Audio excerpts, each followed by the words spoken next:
Again, Dr. Samah, and this is EA. Sorry, doctor.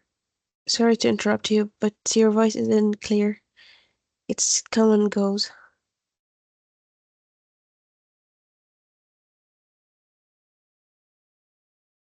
Is it any better now?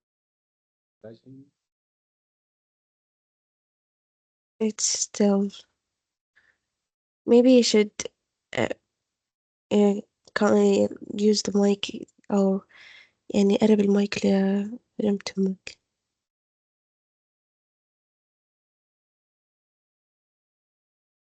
Is it better now? Yep. Better, huh? Can I see Yes. a show of hands? Can everyone that it's better now? Raise your hands. A little bit better.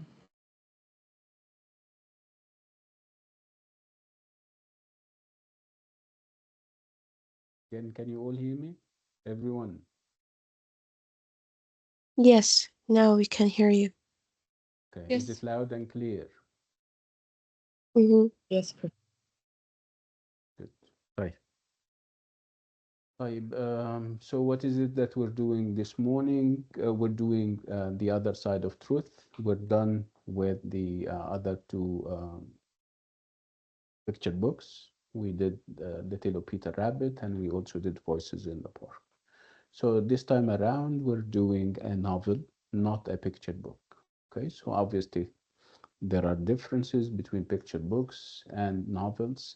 Novels, I think you're so familiar with. You have been uh, um, doing novels for quite some time. You have done the latest was perhaps wait, what was the last novel that you did? It was an EA300. It was an A230B, I think, and you did um, Wuthering Heights at one point, and you also did The Sign of Four.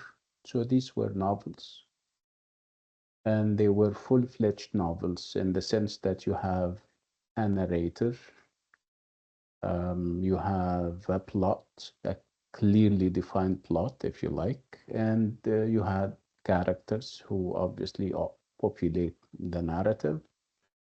And of course, you have point of view if you have a narrator.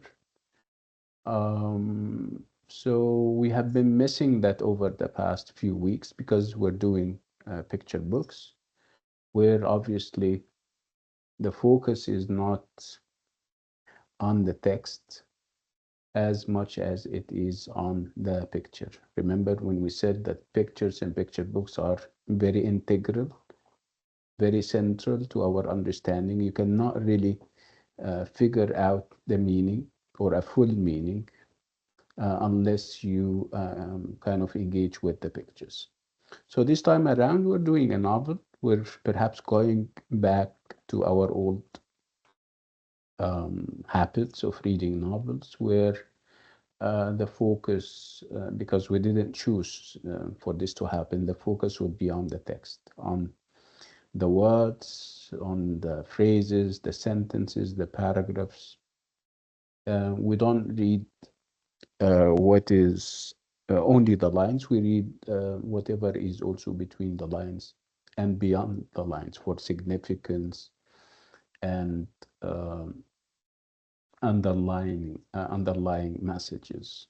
So we're going back to that. We're doing the other side of truth, which is a novel, and it's a children's literature novel, which can also appeal to adults, people like me or you as young adults. In terms of the themes, as we're going to see in a minute, I don't want to spoil it that early for you. So it's the other side of truth that we're doing. It's a novel, a full-fledged novel in terms of format, in terms of the structure, where you have, and it's not, and it's part of the fact that it was written in the 2000s, in 2000 to be more specific. It's not a postmodern novel in terms of structure, where you have this non-linearity. For example, you have this idea of ambivalence, this idea. Uh, I mean, we don't have those twists and turns that we normally have in postmodern literature. It's a postmodern novel in terms of perhaps the themes when you talk about migration, when we talk about asylum seeking, when we talk about perhaps dictatorships and absolutism. This is postmodern, and this is also modern. It has always been there, actually. But in terms of techniques and in terms of format and shape, it's a typical and a traditional novel, as we're going to see. So when I say the other side of truth, does it ring any bells? Does the title mean anything to you? Which means, have you done it at any point in your career or your life? Have you I read know. it? Yeah, go This ahead. is my Yeah. first time. I said no, this is my first time hearing the title. Okay, that's fine. Anyone else? The other side of truth? Okay, that's fine. I'm not judging. It's also Yeah, it's go also ahead. my first it's also my Yeah, first time to hear this title. yeah. Oh, nice. Inshallah, it's not going to be your last. We'll talk more about it, and you're going to enjoy it, every bit of it, inshallah. Yeah. Dina is also saying, is sharing the sentiment. She's also saying that this is perhaps the first time that she hear the title, which is fine. Again, when I say that it's a typical or a traditional novel, I mean that you would expect a plot, and you would expect a structured plot with clear beginnings, clear middles, and a clear end or a closure. So does this apply to the other side of truth? The answer is yes. It is a typical novel in this sense, where we have a clear plot. Okay, so this is perhaps when we talk about the form, but when we talk about the ideas, like I said, the ideas can be postmodern, where obviously the idea of migration and immigration, of course, has always been there, but it's not as um, you know, as obvious and as clear as it is in our uh, world of late, where lots of people are displaced. I mean, they have to leave their lands and countries and go and live forcibly in other countries. And we have vivid examples, whatever is happening in Gaza, for example, what used to happen at one point in Syria, for example. It's new and it's not new, unfortunately, but this is the postmodern times.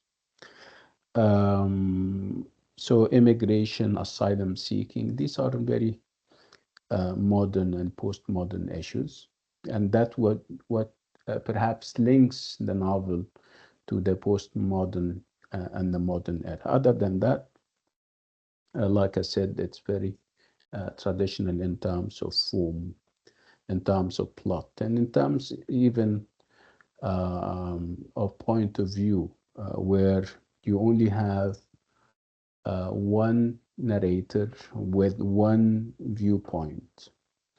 Um, Again, we did Voices in the Park, where we had four narrators, four voices, if you still remember, and the narrative was given from those four different perspectives. No, we're back to the idea of one monolithic, one single narrator, and we see things from uh, um, his angle of vision. How about the characters? The characters are children, because that would go under children's literature. It may appeal to adults, like I said, but it is still children's literature where the characters are children for the most part, and the concerns and the issues are also concerns and issues um, of and about children. Um, what are the issues that we're going to grapple with? Some of them are even familiar, things that we raise our children against. We raise them saying, "You guys need to be honest. You guys need to be unequivocal when it comes to telling the truth. Nothing should stop you from telling the truth. Never hide anything." We're going to see whether, I mean, those statements that we normally give to our kids, and we normally, those principles that we give them and we raise them against, we're going to see whether they can stand the test of reality when you are put in situations where you have to compromise this principle, where you have this moral ambiguity and moral dilemma. I don't know whether to tell the truth or to hide the truth, because sometimes telling the truth can cost you a lot. It can cost you, not necessarily you, perhaps other people, their lives. So these are some of the dilemmas that the novel kind of engages with. Among others, we'll talk about, for example, the role of the media and what kind of roles does the media do? Is it only about informing and educating people, or does it protect people and promote their causes and helps them out? We'll talk about that. Um, so as you can see, the issues are very, I would say, realistic, things that we grapple with on a daily basis in our different countries where we come from. And again, it's ideas that we all grapple with as parents or as children. Okay. So if I say that it's a traditional novel that has a traditional plot, it means that the novel has a plot that we can relate or share, where you would have characters put in certain circumstances, good or bad, and then they have to grapple with those circumstances and engage with them. And at the end, you have a closure, you have an ending. Whether it's a happy ending or not a very happy ending, at least we have an ending. So let's see whether this is happening with the novel or not. Let's see what the plot is about. What I want you to do, and for 5 minutes, not more, I would like you to leave here and go to the internet and write summary, because you haven't read the novel. We need a summary so that you guys can be on the same page with you. And I don't intend to give you the plots or tell you the plot. So what I want you to do for 5 minutes, I would like you to go and Google The Other Side of Truth by Naidu and write plot summary. See what will come out. Okay, you guys have 7 minutes. 2 minutes to Google and search, and 5 minutes to read the summary, and then come back to me. Okay, and I'll do the same thing. Okay. Yeah, you guys have 7 minutes. Go and Google The Other Side of Truth by Naidu. Let me help you with the title. Let me share. So The Other Side of Truth by Beverly Naidoo.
Those who finish, please raise your hand. Those those who finish. The 5 minutes are not up yet, that's fine. But those who have finished, please raise your hands.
Okay.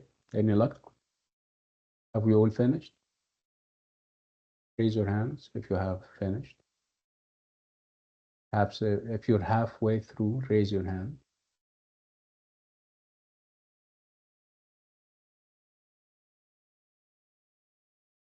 If you're reading at all, raise your hands.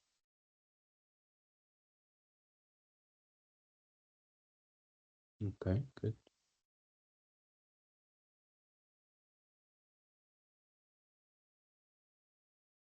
good.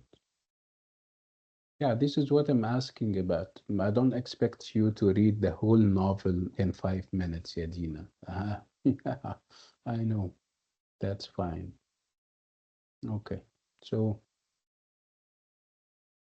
so obviously we're done. I gave you seven, perhaps this was a little, 7 minutes. But okay, drop your hands and let me ask you about the plot.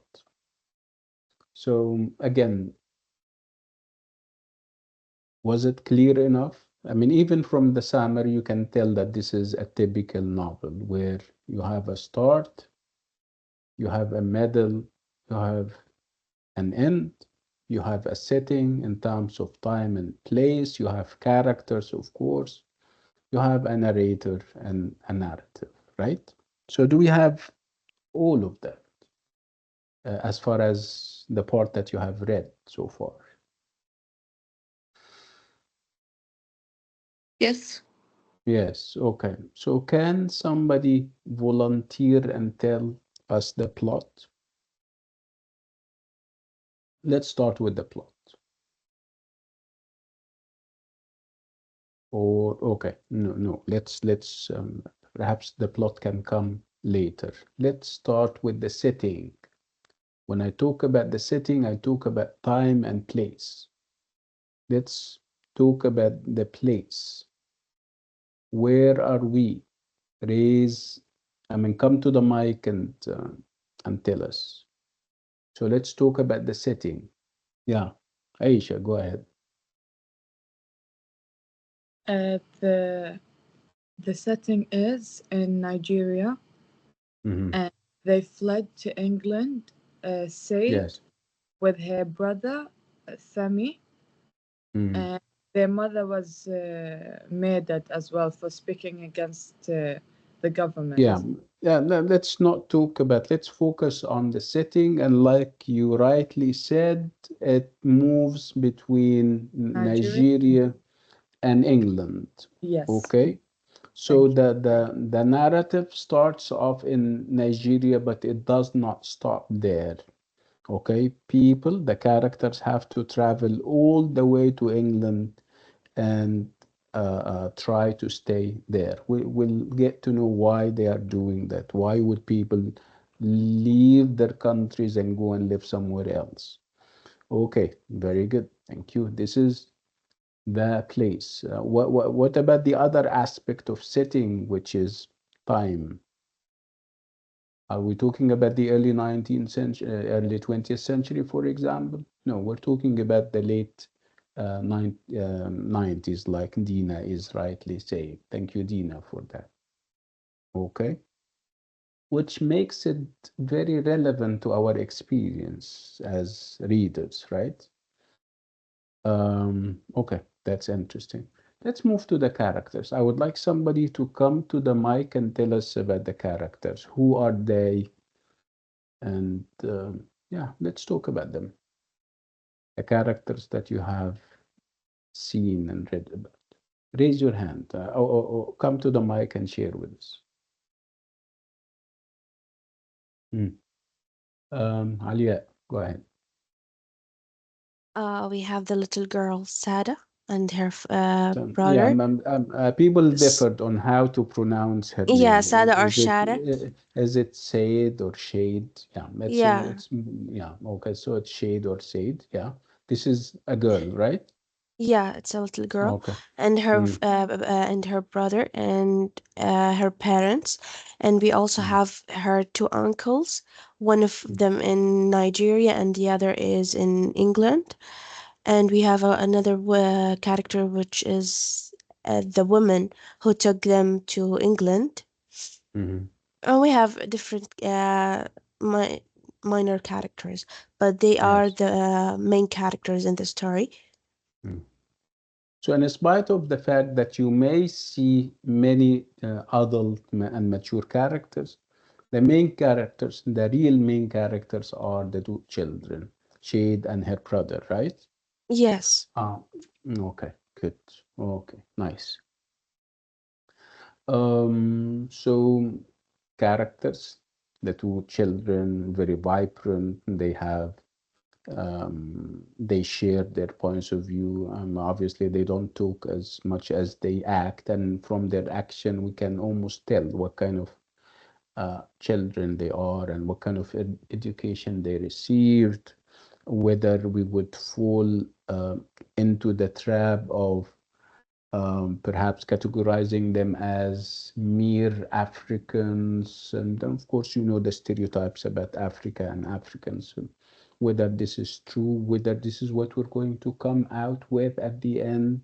Are we going to challenge those stereotypes through what they do and how they behave? These are questions that we're going to answer together as we proceed. So these are the characters, and that was the setting.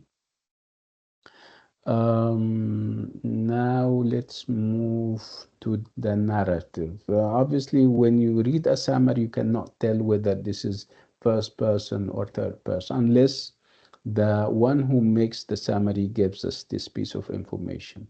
So did you read about that, whether it's first person narrative where you have I and we, or whether it's third person narrative where we have she and he and they? Leanne, go Yeah. ahead. According to to the summary I read, it states that the novel is written in a third person.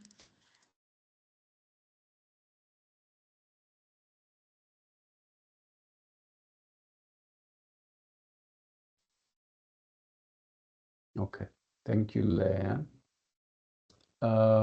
Okay, so what else do we normally talk? Let's talk about the plot now, the story itself. So who is ready to give us the story or retell us the story? Retell the story to us.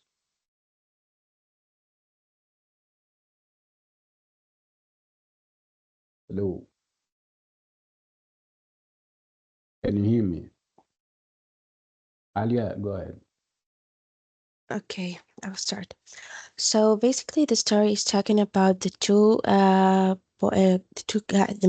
children, whose their mother killed by a Nigerian person, because of their father, because their father is journalist and he is criticizing the Nigerian regime. So they killed their mother because of their father job. And the story starts after their mother killed. Their father and uncles decide to send them to England to their uncle to take care of them and save them from their uh, save them from the dangers here in Nigeria. So they send them to England, but their uncles doesn't get them, so they face a lot of problems at the beginning, and we can see how they treated bad in England and what kind of problems they face because they are black people or Nigerian, uh, and how they want to get the refuge uh, I mean, they are allowance. obviously seeking refuge over there. Refuge, They are yes, seeking asylum. They are asylum. yes, We call them asylum seekers. They seek y- asylum. طلب لجوء yep, سياسي. They want to yep, go and live there. Yes, mhm, okay. And obviously, it's a lengthy process. It's very complicated. They have to prove who they are and why they yes, are there and stuff like that. So it gets yep. complicated here, right?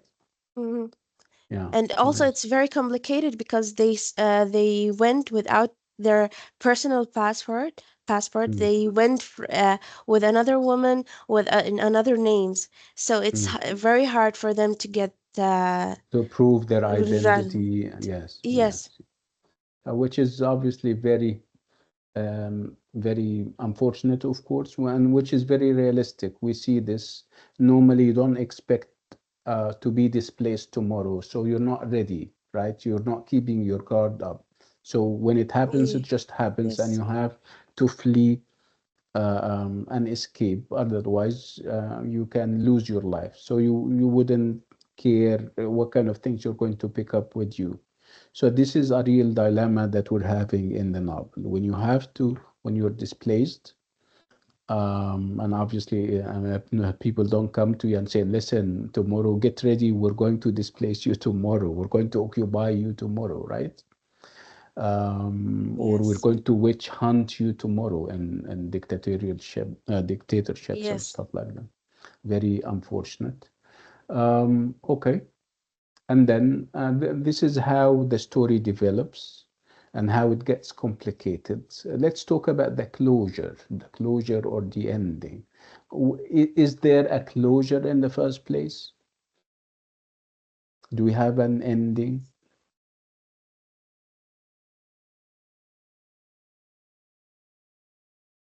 Yes. Mhm. Yeah. They still waiting for the refugee something. I don't remember the name, Mm. but Officer, you and mean I mean, they l- did apply for refugee status, yes, and they have to prove something. I'm talking about the end. What happened at the end? Remember, at one point, their father would try to join them yeah, and mm, they arrest mm, him. Then mm, in the Christmas, I think, they let him go, and the father and his children wait for refugee state. okay. Right. So there is a reunion of a sort. They are mm, they get together finally after a lot of hardships and trials and tribulations and stuff like that. So we can say that the ending is happy. Will when you read the novel itself, you will find all about that, inshallah. Okay, at least we have the skeleton. We have, an outline that we can build on. When I talk about issues, you have, you know who is doing what in the novel.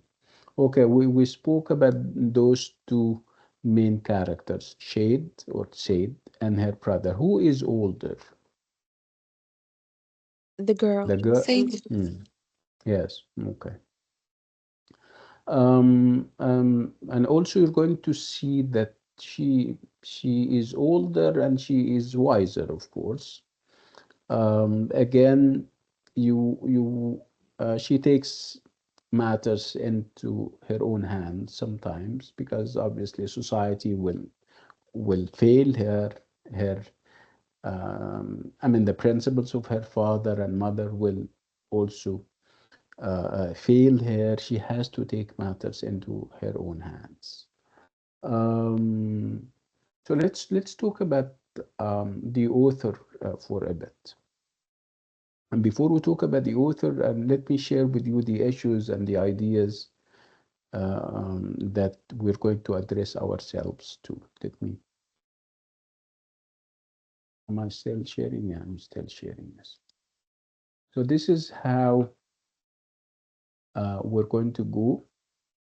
We're going to start with some kind of introduction about perhaps the novel, the background. We're going to set the context like we always do because novels and picture books do not really work unless there is a context in terms of time and place, in terms of ideas and ideologies, in terms of the backgrounds, socio-economic, political, and all those kinds of things.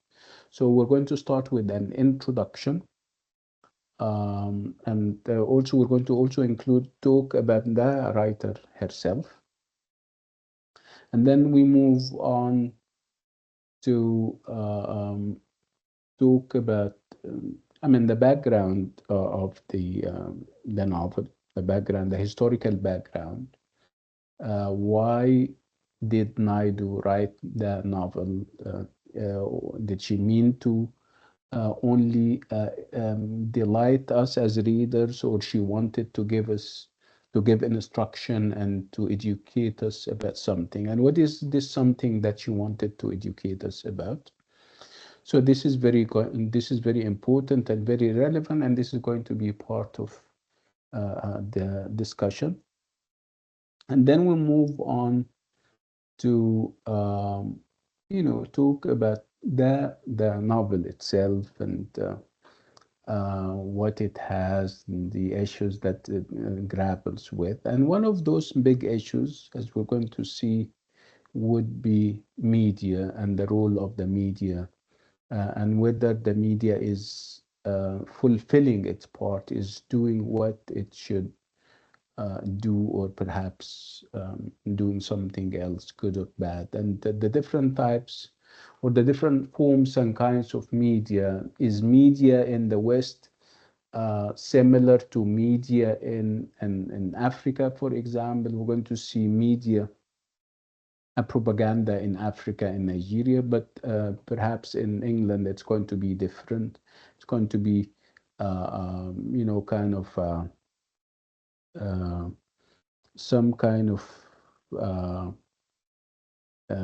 support. It supports people and helps them perhaps take their rights and defend those rights and stuff like that. Again, we'll talk about that, and we'll talk about these issues. Um, so let's start with Naidu herself. There is going to be talk about uh, Beverly Naidoo. Who is she? Um, is she Nigerian? Perhaps. Is she English? Perhaps. Perhaps she's neither. So, do you have any idea where she is from? Is she English or Nigerian? Because this is what you expect. If the novel is about Nigeria, is who can tell us about Nigeria better than anybody else? It would be a Nigerian writer.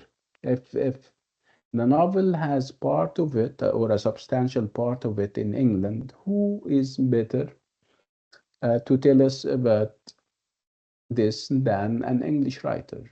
So where does Naidu fit? Is she Nigerian? Is she English?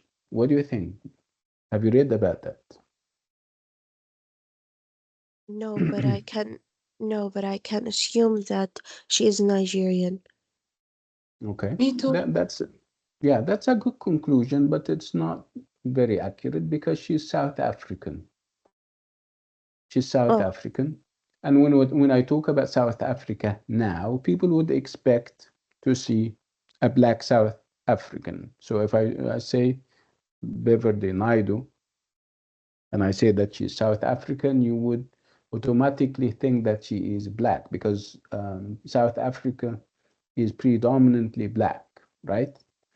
But she's not black. She is among those the minority, the white minority over there. So she is.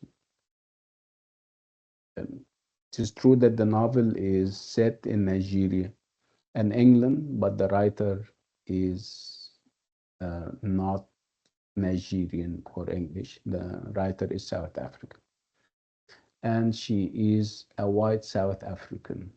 Okay, it's very strange, right? To have a white South African talking about people who are from Nigeria, and she's not even black like them, which would refer us to Naidu and her biography and why she is doing that. So it is true that she is white. It is true that she is one of the yeah, a member of the white minority in South Africa, but she from very early on in her life, she was very sympathetic towards the black cause. She believed that, I mean, black people should have their own, should have their rights. South Africa is in Africa, so who should rule? It's the Africans, right? The black individuals in Africa should rule themselves. And so we're talking about a time when South Africa was, and for decades and decades and perhaps century, was dominated politically by the white minority. They used to form the government. They used to be the presidents and the ministers, and black people were given uh, very little freedom. They were given very small rights, if any. So Naidu is one of those political activists, come writers, who promoted the cause of the Africans. The Africans have every right to rule themselves. The white minority can stay if they like. They can, you know, kind of live, but shouldn't have more privileges than the black majority. And they succeeded in that. Nelson Mandela came uh, to power and he became the president. Of course, you know who Nelson Mandela is. And that was the end of the white rule in South Africa. Um, and this was the end of what we call the apartheid, where you have this racial segregation and discrimination. If you're white, you have all the privileges there are, and if you're black, you are deprived of uh, all the rights. So she is um, a benevolent white woman. Who knows that at one point the blacks and the Africans have to take back what they deserve and what is their own. Unfortunately, when um, we go back to Nigeria, where obviously Nigeria is now independent, the English left, and they now have their own country. And unfortunately, another kind of occupation appeared, which is native occupation, if you like, where you would have the president or the prime minister and the military from your own country, but they act worse than the occupiers sometimes. So when the novel starts, you have in the background the rule of the Nigerian dictator Sani Abacha or Abachi, and he is as black as it gets, like everybody else, but he is ruling as if he is a white colonizer. He and the people that he surrounds himself with are all corrupt. They don't tolerate different opinions. There is no democracy, obviously. Things are getting so bad. People are locked in prison for long stretches of time. People are executed if you ask for this or that, if you ask for what is your right. I mean, when we talk about democracy, for example, when we talk about the rule of law, when we talk about the fair distribution of wealth, you wouldn't be tolerated, and the next thing you know is that you're thrown in prison and you may even be executed. So this was the situation in Nigeria, and this was the reason why Shade and her brother had to flee Nigeria and go all the way to England. And we have a vivid example of this intolerance when it comes to giving your opinion. We are given hints, actually not hints, a clear indication that there is no tolerance of any um, difference of opinion. There is no freedom of expression.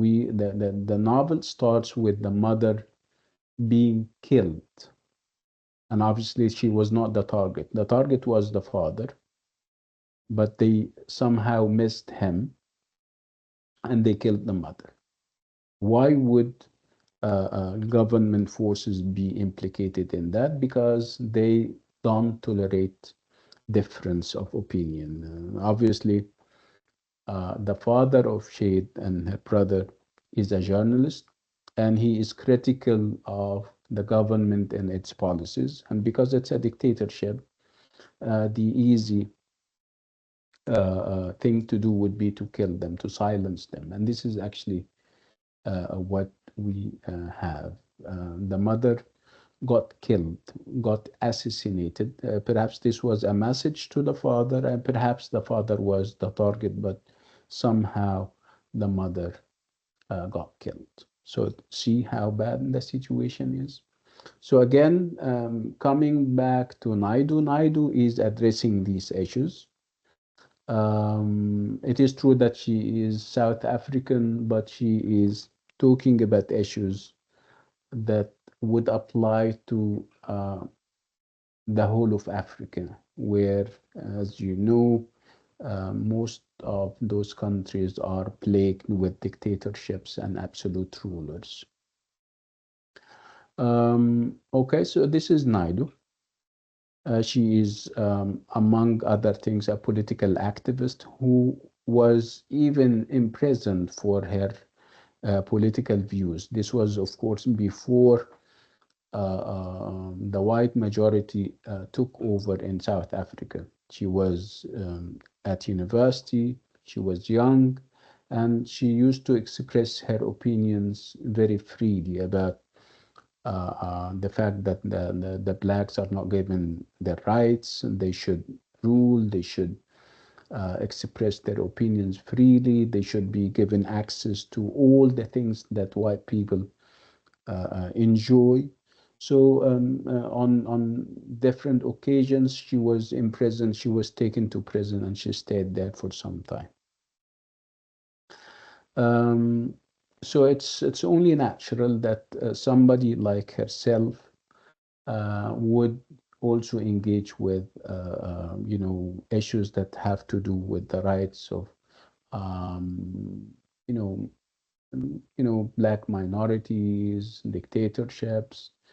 Um, Again, why did she choose England for a second setting? And it wasn't all and exclusively about Nigeria, because she herself was an exile. She had to leave South Africa, and this was before the apartheid came to an end. The white government asked her to leave and go in exile, and she chose obviously England or Britain. So she knows how it feels to be an exile. She knows how it feels to be taken away from your own country. That's why her the images and the metaphors that we see in the novel are very vivid, and they don't have to be pictorial and poetic. No, when I talk about a metaphor, I'm talking about a metaphor in a bigger sense. When you have people, navigating the border between being safe, not safe, very safe at home, and having to travel somewhere else for more security and safety. This is a metaphor that would apply to lots of places and lots of people, always and everywhere, by the way. So this is Naidu, and part of the background also has to do with the fact that Naidu was also friends with Nigerian activists, real Nigerian activists in England at the time. And one of them was very famous, and he got killed when he went to England after perhaps he was studying and perhaps teaching in England. And when he went back to Nigeria and he started to be vocal about the corruption that was there, about how bad the government is, kind of using the resources available, um, political mismanagement of the resources available. So he was critical of all of that. The next thing you know is that he got framed by the government. They summarily tried him, and the next thing you know is that he was executed. So political activism is at the core of the novel. Dictatorship and absolutism is at the core of the novel. The idea of moving away from danger to another country, seeking asylum, are all part of the background of the novel. So this is part of what we're going to always talk about in the novel.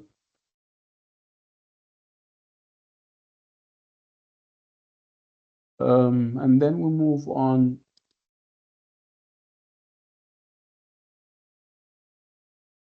No, this is not what I want now. What I want now. Spoke already about the historical background. Spoke about Naidu as a South African and the system of apartheid. And I told you apartheid or apartheid is this system of segregation that countries like South Africa in the past, modern day Israel now, implement, where you have one population and they are divided along religious and ethnic lines. You have the Israelis enjoying all the rights, and you have the Palestinians denied all the rights. This is called apartheid. In South Africa, it was the same thing. The white minority enjoying all the rights, enjoying all the privileges, having access to everything, and you have the majority, the black majority, denied of everything. They don't have the freedom to talk. They don't have the freedom to even walk into certain places, restaurants, clubs. See, access to government jobs was very limited. So this is the system of apartheid that Naidu grew up under and within, and she was obviously fighting.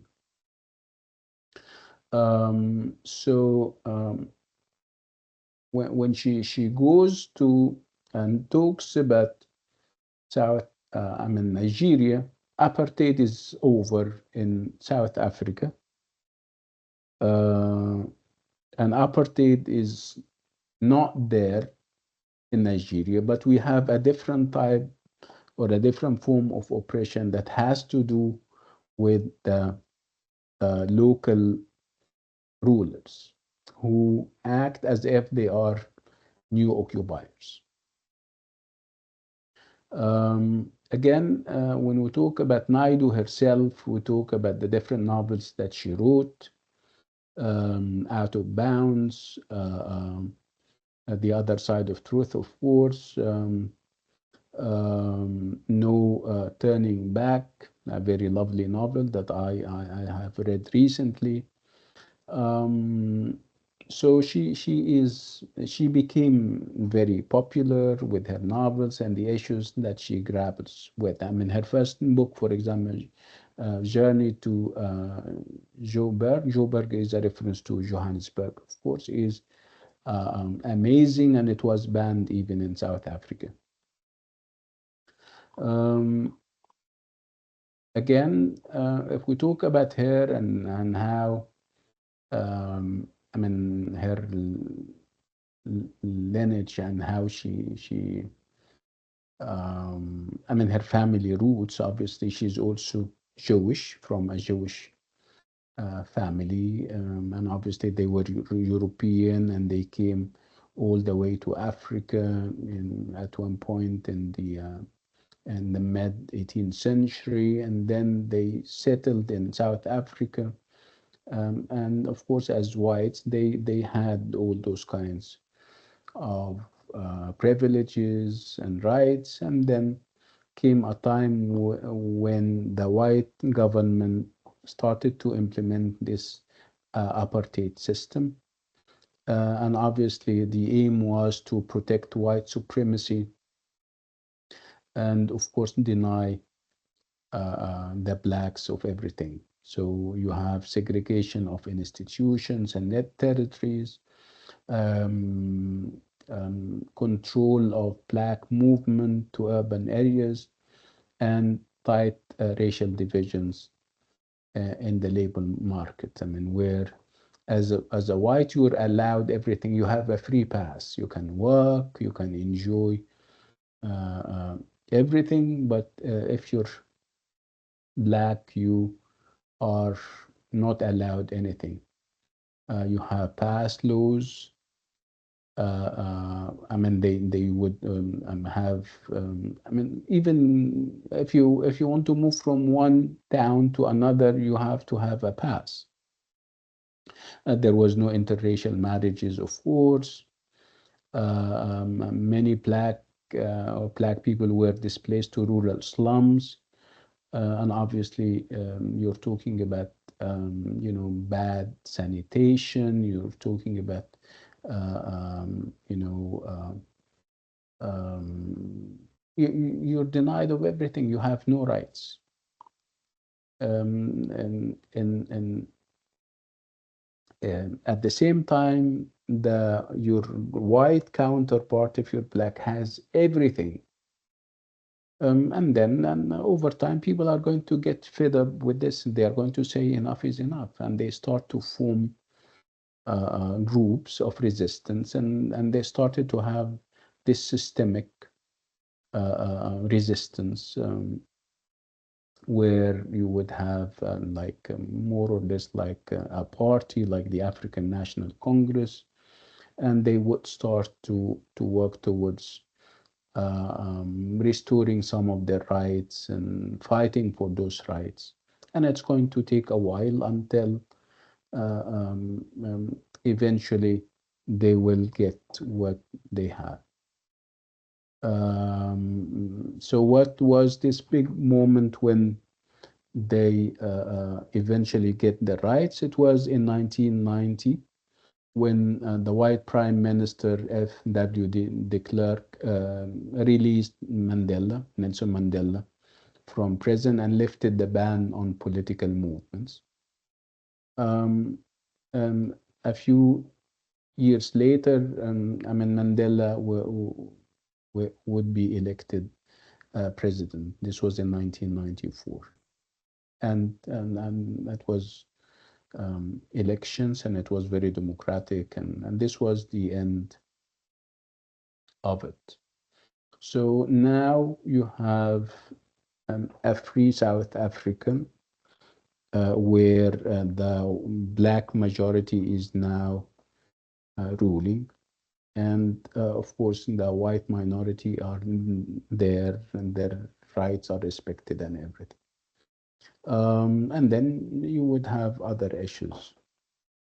If we widen the context and go all the way to Nigeria and Somalia, we're going to see that they are going to also have independence away from Nigeria, from England or Britain, but we'll have to have another number of issues. And the issues have to do with the local government, the government that is now ruling. Obviously, it's a military regime that took over, and they started to exercise all kinds of oppression and all kinds of uh, uh, injustice on people. And of course, you will have freedom fighters and pioneers who are not ready to accept that like Ken Saru Wiwa. He was a political activist, and he was the leader of the movement for the survival of the Ogoni people. There was this dispute about oil revenues. He believes that people in a certain region don't get what they should have uh, uh, um, in terms of the revenues from oil, and he obviously opposed the government, and the government thought of ways as how the government can get rid of him, and he was eventually uh, uh, executed on fabricated charges. So the other side of truth is taking its inspiration from this. And there is also a reference to Somalia, and also the fact that when the French left, there was this dispute with neighboring Ethiopia, and then you had uh, also absolute rulers like um, um, General Siad Barre. And then you have they would plunge into a civil war that never ended and still there. So again, this is the background, um, and it's very much alive in the novel because we're given Florin, who happens to be the father of Shade, who happens to be an investigative journalist. But he's not like others. I mean, he doesn't keep his mouth shut, if you like. I mean, he is exposing the government. He is trying to expose them and say and investigate the death of Saru Wow and other human rights activists.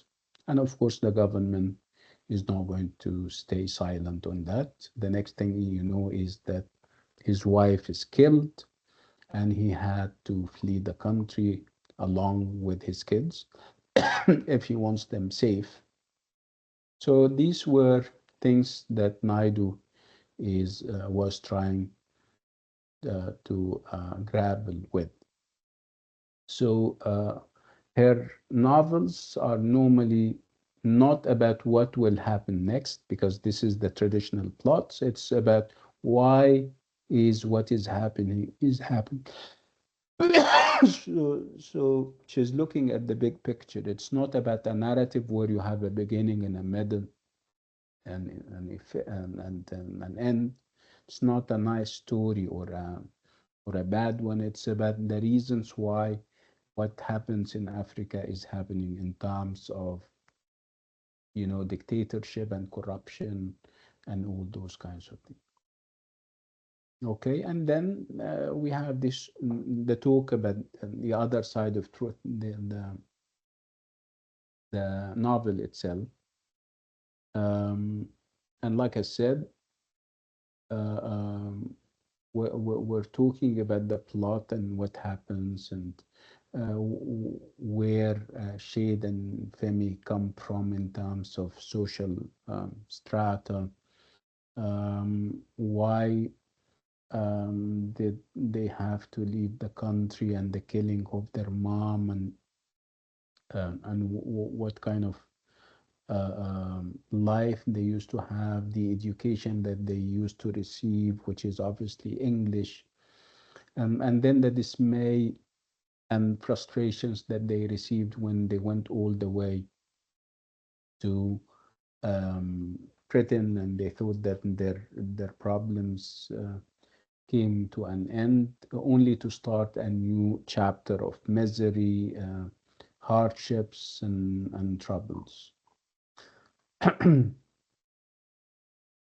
have any questions? Because I've been talking for so long.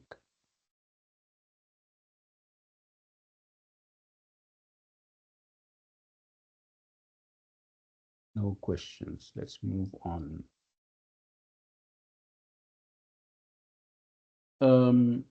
Again, very relevant to what we're talking about is the idea of Naidoo's purposes. Why is she writing novels? Why is she writing these kinds of novels where the plights of Africans are highlighted, the plights of children are highlighted, the plights of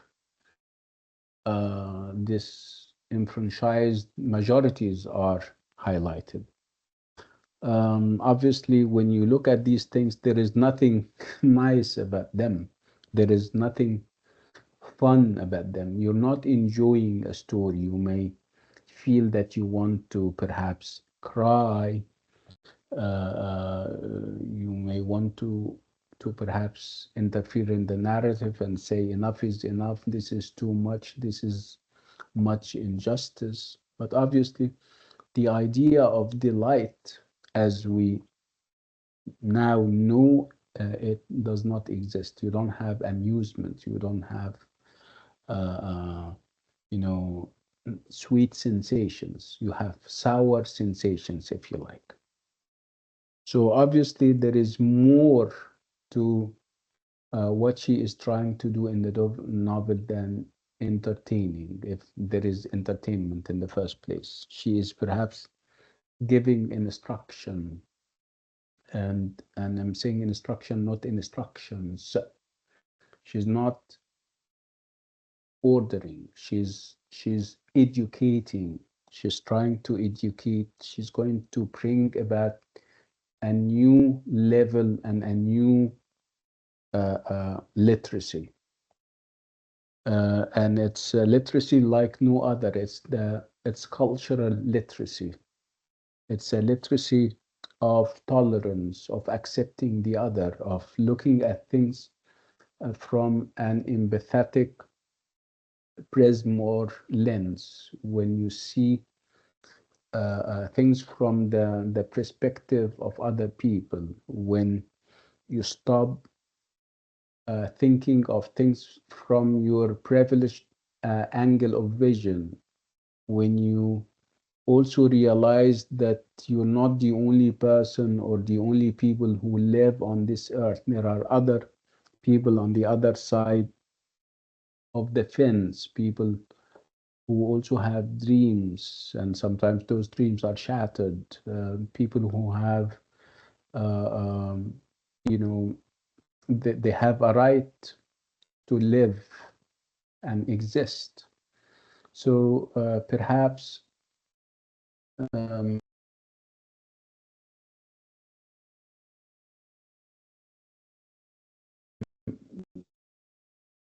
her readers. So what kind of readers is she addressing? Remember, she operates in England or in Britain, where, of course, the majority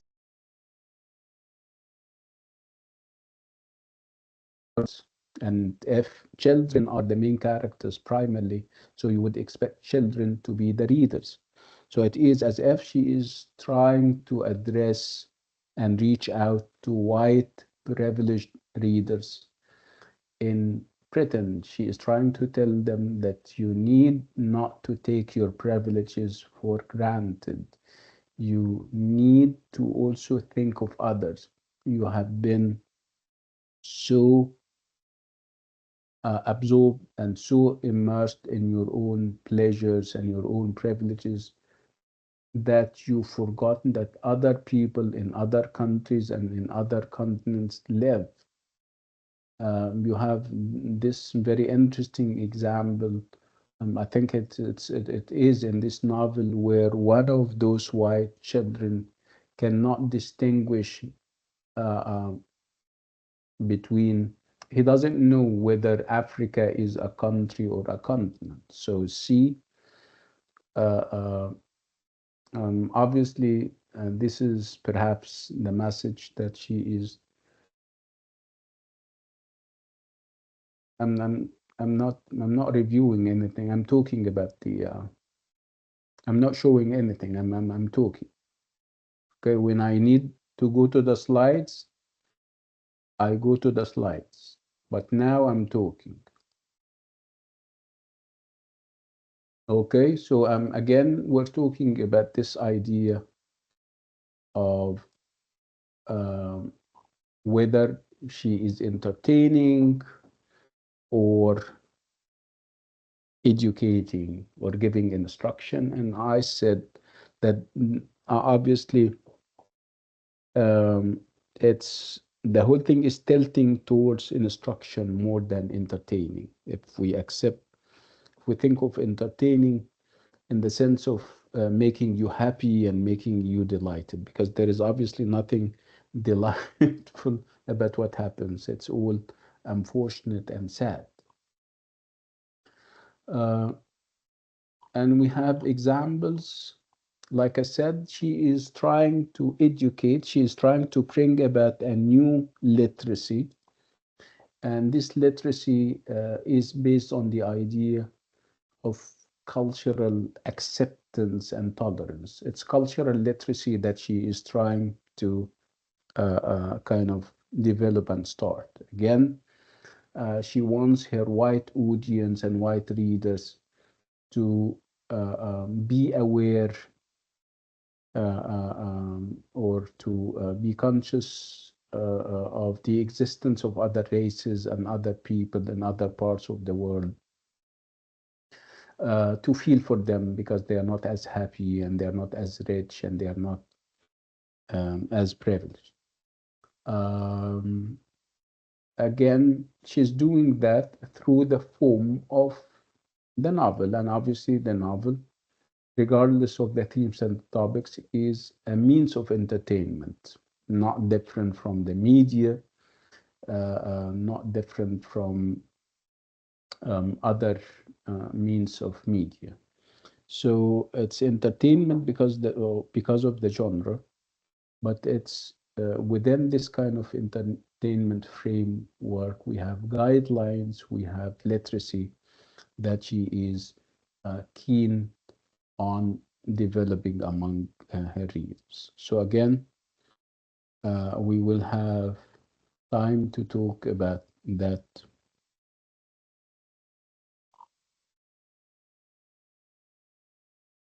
Let's move on.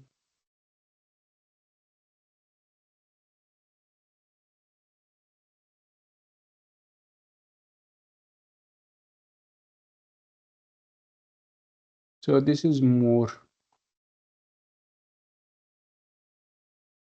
um, about the novel itself and the ideas that the novel grapples with. And one of those ideas would be the idea of telling the truth and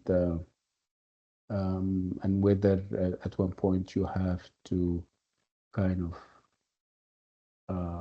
compromise the truth, if you like, and perhaps withhold the truth if telling the truth can cost you your life and the lives of others. So let's move on. Um,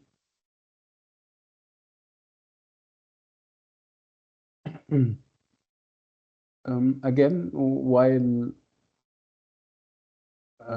doing the novel and while reading the novel, lots of ideas will pop up, like the role of adults and whether they are doing what they are supposed to do in terms of teaching their kids what they should teach, because sometimes you're theoretical when it comes to teaching your kids things, and things that you don't live up to, principles that you try to raise your kids against, but you yourself don't live up to.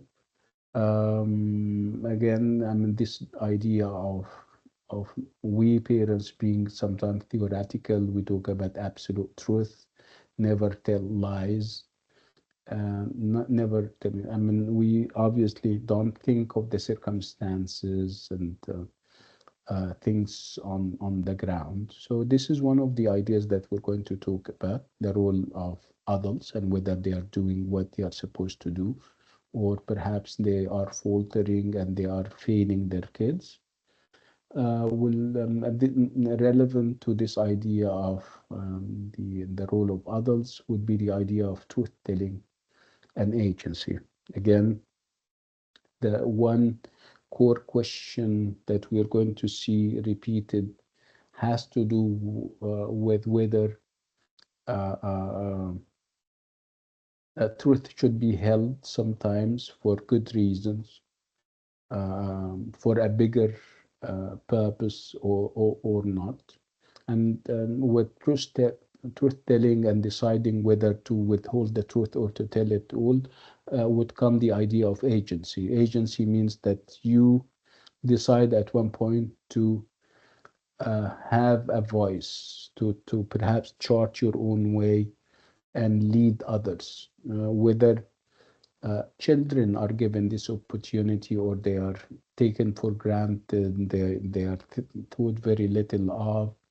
So we're going to see agency, and this time around it's going to be child agency, where Shade at one point has to chart her own way. She is going to momentarily ignore what her father and mother used to tell her about truth telling, and she has to take matters into her own hands, because obviously the stakes were very high, as we're going to see.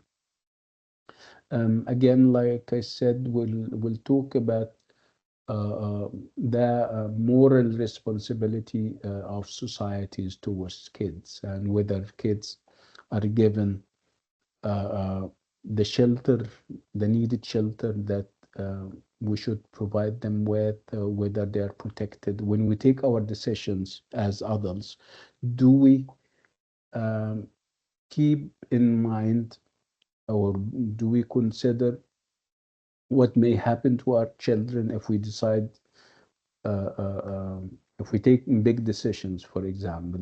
For example, Lauren thought, did he think of the consequences of his actions, for example, when he started to provoke the government and expose their corruption? It is true that this is something ethical and everyone should do that, but when and in what position? Do you do that from a position of weakness, and the next thing you know is that they are killing your wife and they are after your kids? Or should you wait, perhaps when you are in a more in a stronger position, when you are in a safer place where you can talk and expose and everything? So we'll talk about the moral responsibility of societies toward kids. Like I said, when to do what, uh, and keeping children in mind, their welfare and safety and everything. Um, we'll talk about that. We'll talk again about, like I said, the media and its role, which is obviously very big. Um, this is basically the issues that we're going to grapple with. What I want you to do is I would like you to read the novel. It's a good read and you're going to enjoy it. No. enjoy is not the right word, obviously, because it's full of pathos and full of, it's very poignant and full of sad situations. But you're going to enjoy it all the same. Again, the lessons that you're going to take away from the novel are a lot. They even may you may relate. So we were kids at one point, and we were taken for granted. We were told things by our parents, but when we grew up, we found that life is not all honey and milk, and it's not all theoretical, and we have to bend sometimes, stuff like that. If you have any questions or observations, I think Layan wanted to say something when we started. Go ahead, Layan.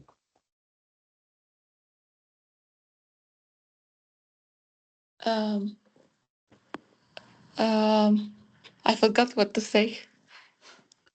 It was procedural, I think, because I told you to keep it until the end of the class. Perhaps it was about the quizzes, the exams.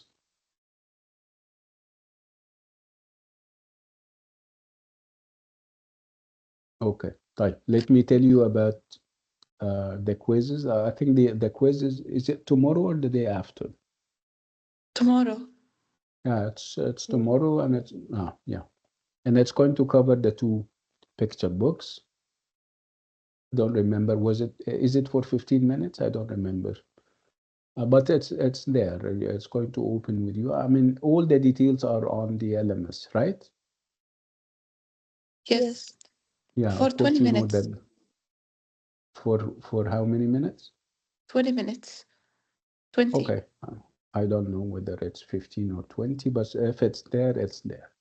Anyway, it's multiple choice questions, of course, on the two picture books. This is the quiz, and then after that we're going to have the midterm, and the midterm is going to cover the other side of truth, and it's going to cover the tale of Peter Rabbit and voices in the park. You normally have two short, and it's divided into two parts. The first part is to, I mean, you are supposed to, you'll have like three short answer questions, and you're supposed to choose to write on two. And then you have the essay question part where you're given two essay topics, and you're going to choose to write on one of them. Sometimes you have a close reading question in the essay part. A close reading question means that you can have a picture, or you can have um, what, or you can have Passage. a small passage, and you are supposed to analyze it. You break it down to its basic components. You relate it to the overall theme of this part and the other parts. What else about the exams? I think we have a date for that. Do you still remember the date of the MTA exam? 16 October. Yeah, it's October 16th, which means that when we meet again, we will still have time, right? So next time when we meet, it's going to be, let's see, next time when we meet, it's going to be the 7th, right? 7th, which means that we still have 2 more weeks to go, right?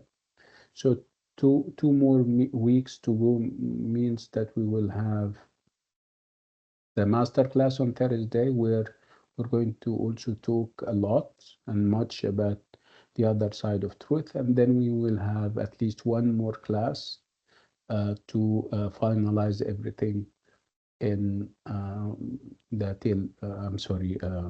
other side of truth. So we're moving very comfortably. We don't have any pressures. Um, yeah, if you guys have any questions, I don't want to finish everything today. I don't have to. I mean, Layan, go ahead. Is there a relationship between the tale of Peter Rabbit and Easter Day? Easter what? Day. Is it a يوم novel يوم or is it a picture book or a novel? No, I mean يوم الفصح الفصح عيد الفصح. Uh, Easter without day. We don't use day. Easter. You mean Easter? I don't see any relationship. Um, no, no, I don't know. I don't how a relationship of what kind? You mean Easter was inspiration or no? I don't see any link. Perhaps if we read about what Easter is about and what Easter symbolizes for Jews and Christians. Let me read about it. I don't know much about Easter. Perhaps if I read about it, then we may find symbolism in there. Let me check. No problem. Thank you. You're welcome. Any other questions? Thank you, Doctor. Oh, okay. So I'll see you on Thursday in the the master class, and of course on Monday in the regular class next week. يلا, until then, I wish you all the best. Salam alaikum. Read the novel, huh? Read the novel. Salam alaikum. Bye bye.